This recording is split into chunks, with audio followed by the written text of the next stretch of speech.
Hi everybody, I hope you're all doing well. I'm just going to dive into it today. I'm going to share some meaningful wisdom, healing for all of us. Not sure what this message is going to be about, but I'm going to close my eyes, get in the zone, and then we'll see what comes next.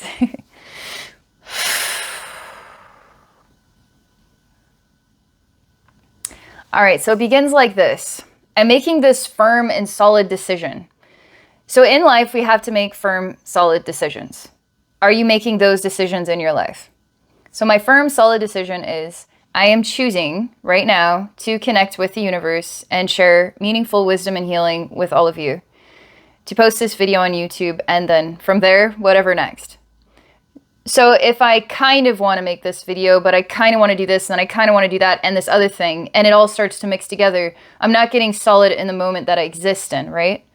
So I'm showing myself, and when I talk about this, I'm always like using my hand like this, like we're getting solid right now with what we're choosing right now. We're getting grounded with what we're choosing.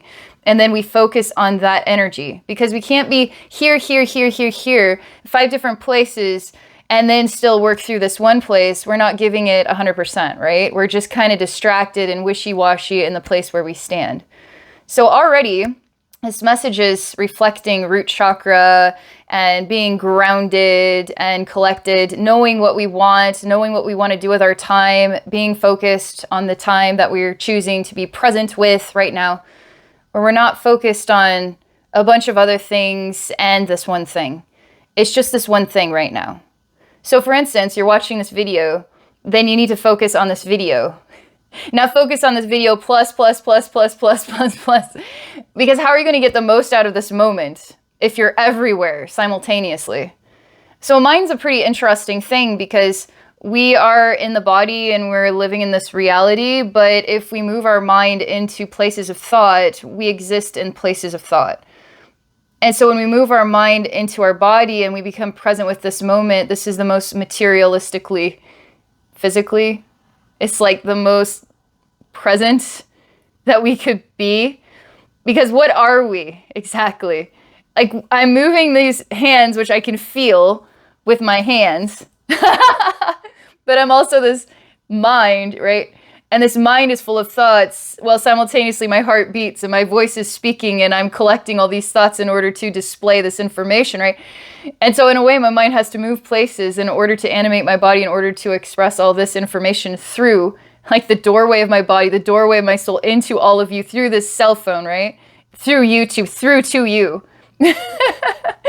Anyway, I'm just thinking about this, talking about this solid choice I'm making to be present right now, make this video, and share this message with all of you, okay? Gets you thinking about how present are you with the choices that you're making, okay? And where's your mind at? Is it present with this moment? And why is it important to be present with this moment? Maybe we should just let our mind wander forever and ever and ever and ever and ever. And where will it find what it is looking for if it is wandering? And have we decided what it is that we're looking for? Are we becoming the reflection in the mirror that we are trying to see because we want to see that reflection already? Not kind of see it, not hope it will happen, but choose to be in action to create the reflection that we want to participate in being in this world. It's very special to be in this world. We don't see it that way because this world comes with pain. And so we want to live in a world that has no pain. It's a thought, just to think about it.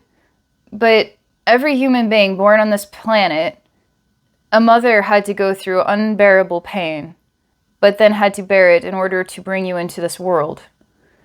And that's a very powerful statement, that you were born from the womb of pain, but also the womb of nurture. And so there's something about life that is safe to bear the pain and then experience the blessing on the other side of it. And to be in this world is a blessing. And don't resist the pain or deflect it, but embrace it and become stronger, become amazing, become present. And sometimes our mind wants to get out of this life and get as far away from this body as it possibly could get. But we need to be present in these moments. You know, there's a conversation that I had about numbness, because when I do energy work, I do run into spaces where the choice is to become numb in order to endure what one is going through. So becoming numb is a survival technique, but becoming numb, you're not working with the pain and how the pain is speaking to you. You're amputating something of yourself in order to endure. That means you're becoming abnormal. You're becoming molded and shaped outside of the balance of harmony that you are, because you're giving into an imbalance somewhere, and then you're enduring the imbalance, accepting the imbalance, but you're not finding the balance within yourself, so that you don't have to become numb, but you can actually feel. And so this is just a discussion about pain and ways we tolerate it, ways we put up with it, ways we survive through it, and the mind that moves beyond needs to come back to the world that we live in, and the blessing that we are to live in this world. You know what I mean? So that's my first message. All right, I'm going to relax. And let's see what else comes out of my mouth today. All right.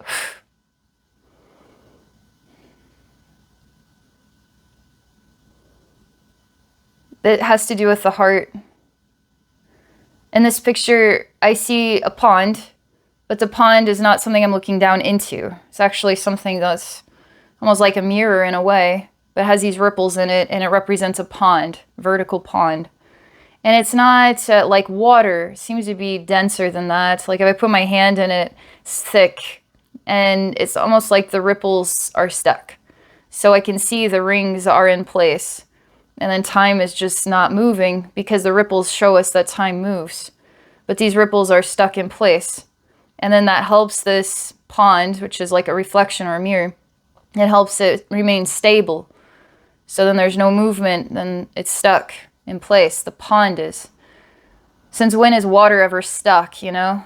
And we try to create these dams in order to hold water back, but water has one purpose. It's always to flow and to move, you know? Even the foundation of your house will one day be broken into by water. And is water necessarily determined or passionate about what it is, or is it just being water, you know? So I'm looking at this picture, and then the question of how do we change it? How do we fix it? What is it that we're actually looking at here in order to understand then if it needs to be changed or if it needs to be fixed? And what is any of that anyway? And sometimes we see there's a problem, but sometimes the problem isn't exactly a problem. Sometimes it's the perfect variable, or it's the perfect way things have to be right now. I'm taking some time to really look at this. I've decided that it's not water, therefore it's not going to behave like water behaves.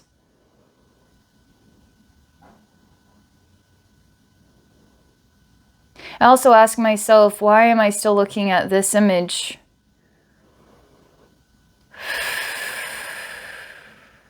Something tells me that what it represents right now is we're looking at something for far too long.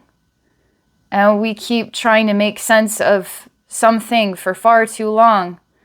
And then we miss out on all the other things that we could be looking at that actually create movement, like water and flow.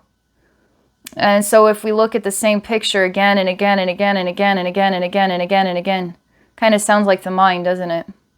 Revisiting, rethinking, evaluating, reflecting on the circulation of the thoughts around and around and around and around. And we just keep looking at the past, looking at the memories, looking at the people, looking at the conversation again and again and again and again and again. And we just hold it there. We hold it there so we can keep looking at it instead of just letting it go and letting something new reveal itself. Is it possible that certain events don't need to be fixed, and certain events that were problems were just the way they needed to be? And so our attachment to the problem is for what reason? Because it's gone, it's over now. So let's look at something new. That's the next message.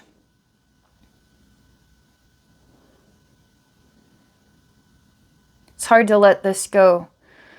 This picture represents the meaning that is hard to let go of reason why we need to reflect, the reason why we need to go back into those memories, the reason why, like, what is the reason why we have to keep it alive and then still in place forevermore? Why do we hold it there? Why is it so important?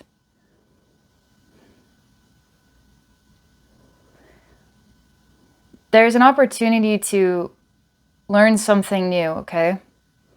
And I'm shown in the scene myself, and I'm turning my back on this image. So it represents the human being turning their back on something they've been holding in place in their own mind or their heart, their emotions, all that, holding it there, potentially for years. Turning the back on that, and now looking in a new direction. But it's empty. And there's nothing in this new direction, at least nothing tangible. It's like, how could we truly understand the future? We can't hold the future in place because we can't really determine what it is. I'm convinced that we can build the future, but we have to work together.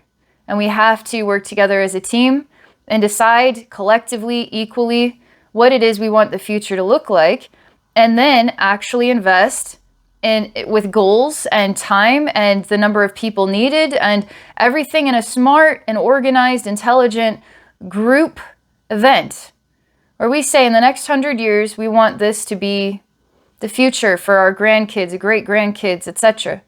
And why would we want to build a future for them when we could just build the future for ourselves? Because, you know, some people in the human race are the only people that matter. Not like future generations matter, right? This is important that we talk about this idea because the future is conceivable if we choose to build it collectively together. But everything right now, it's almost on purpose meant to be a disarray of the mind. To separate the mind from a solid, grounded, standing point, knowing oneself, working with oneself, building the reflection we want to build, and working with others and seeing the value of others. It's just a thought, right? It's just a conversation. But here it represents the unknown future, and the future is empty. And I turn my back on the familiar past, which I've molded and shaped into this still pond like a strange mirror. Turn my back on it, and now I look at this emptiness of the unknown.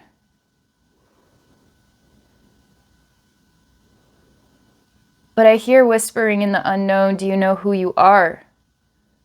And if you know who you are, you know who you'll always be. In all time. If you were to say, I am a patient person, then you know yourself in the future. If you were to say, I'm a forgiving person, or I'm a loving person, or I'm a bitter person, do you want to remain a bitter person for all time? Or do you want to remain or become or acknowledge yourself as someone who's gentle, someone who's at peace now, and will remain at peace? And that you can count on yourself to hold yourself to that. And that way you can see the future because you know who you are. And you know the future self that you are in the present moment. You're going to hold yourself to that. So you can now conceive of the future.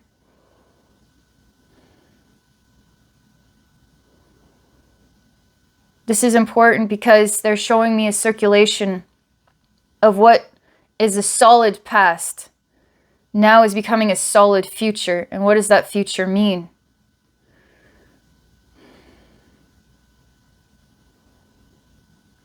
What does this present moment mean? What is it that we need these days? What is it that we need these days? This present day. We need a solid past and all that it's built upon. I think it's a beautiful thing to be able to see your memories, the good ones, the not so good ones that molded and shaped you. Are you holding on? Are you attached to them? Is it all you've ever known? It's all it'll ever be. It'll always be like this forever. Attachment, right? To the dense past. But they're showing me something altering here with time and circulation because we're stepping into a new day, you could say. Every day we step into a new day. But collectively, something's happening right under our noses. That's why this message is important. Something's changing about time and the concept of the past. What if, this is a random thought, let's take 1,000 generations of human beings in different cultures and different times and places, good times, not so good times. Is it possible we're just reliving the same days over and over again, even into the modern times? Like you could say history repeats itself, but why does it have to? What kind of future has the human race wanted? To stay locked in imprisonment of suffering and pain? Or to grow out of it somehow? But you take a collective world, a global community, and then you look at your individual self and what are you doing? What does the future look like when you know the present day self and who you are throughout all time? And who you're holding steady to become, or just simply now to be? Then changes the timeline, changes everything.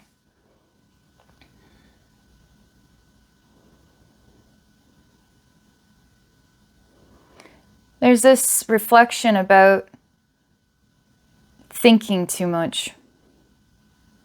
And sometimes we just live in the moment and we don't have to overthink, like, oh, I got to make sure I do this, and am I doing this right, and have I been this way today? Or just to live, you know, just to live. And so at what times do we choose to just live, and at what times do we choose to almost like start, stop, double check, rethink this, got to look around, okay, versus just going with the flow again like the water.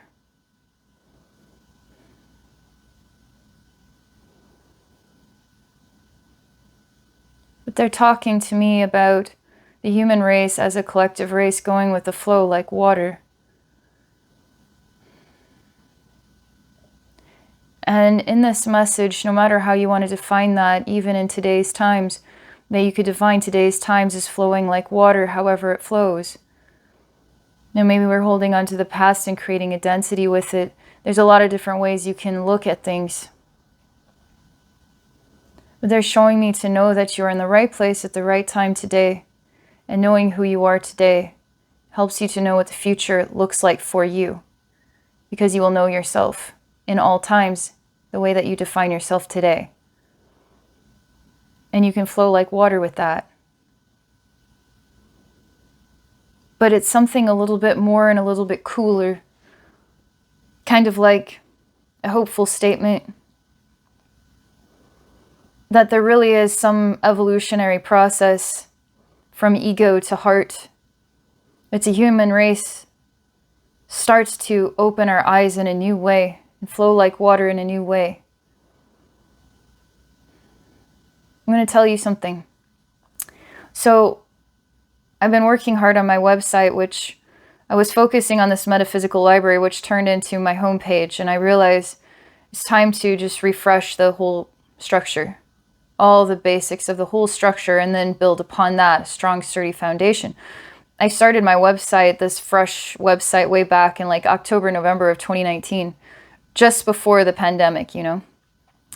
And a lot happened. Like the whole human race went through a crazy doorway, and now we live in the new world. You can't deny it is a new world that we live in today.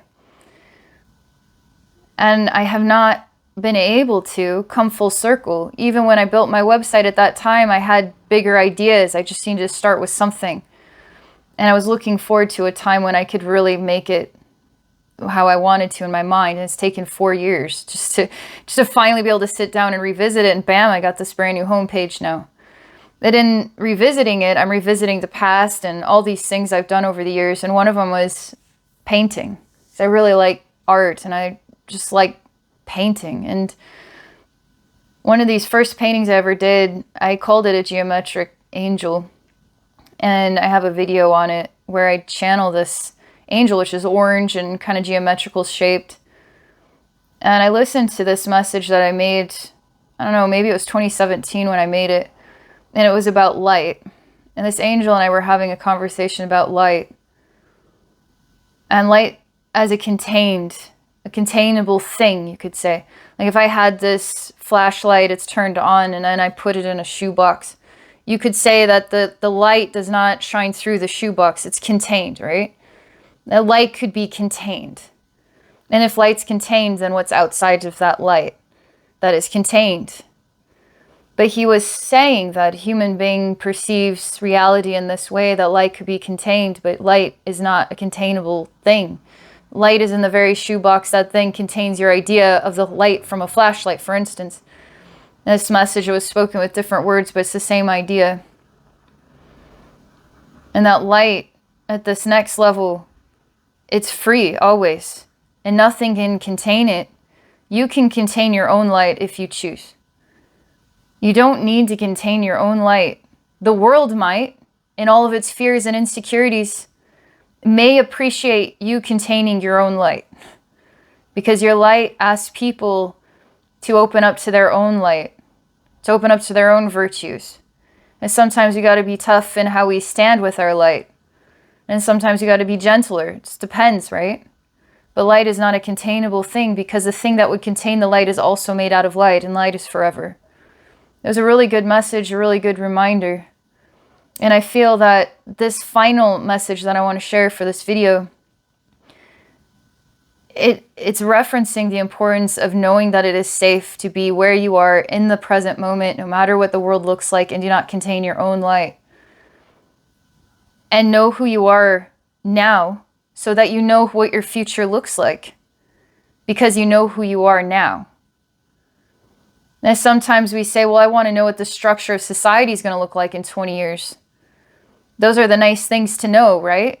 But in a way, us not knowing the answer to that then depends upon ourselves to create the future that we want. Who decides what that future is going to be? We do. You could say, no, we don't. Somebody else with all the money does. And so that idea is containing your own light, is distorting your idea of the future, where you exist in it as this amazing being, a blessing to the world that you exist here. So when they show me this about the water flowing in a new way, and this message about there's a shift about time, it's a bigger conversation. It's a bigger conversation, like if the human race, in some random out there idea, was locked into a time prison, that we had to endure a circulation of this type of relationship with one another, thanks to the gift of ego, let's say. Ego then creates all these survival insecurities and the need for power and blah, blah, blah. As self-worth issues, because ego has like way over here and then way over there, and then we have to somehow navigate the balance of it. And when we find our heart, we become true to our light, right? So the human race evolving from a mind-centered race into a heart-centered race is a next level for us. But they're showing me the water flowing, and they're showing me this message about you know who you are, and that the past is not there anymore. It never really was, but there's something about this time prison concept that it's over now. It's completely over now. It's completely over now. So I exist, I, Abbey, exist in a present moment where I know what I want to do with my time, and I know who I define myself as, and I know what I want to work on at this time. And that's all I know. And any concept of the future contains the me that I value the most. And that's what I know. So that's the message I'm called to share. That's pretty interesting. Thank you all so much for being a part of this journey with me. If you want to explore a session, I'd be honored to share individual energy healing, psychic wisdom with you. You can book a session at my website at abbeynormalswisdomquest.com. Have a great day, everyone.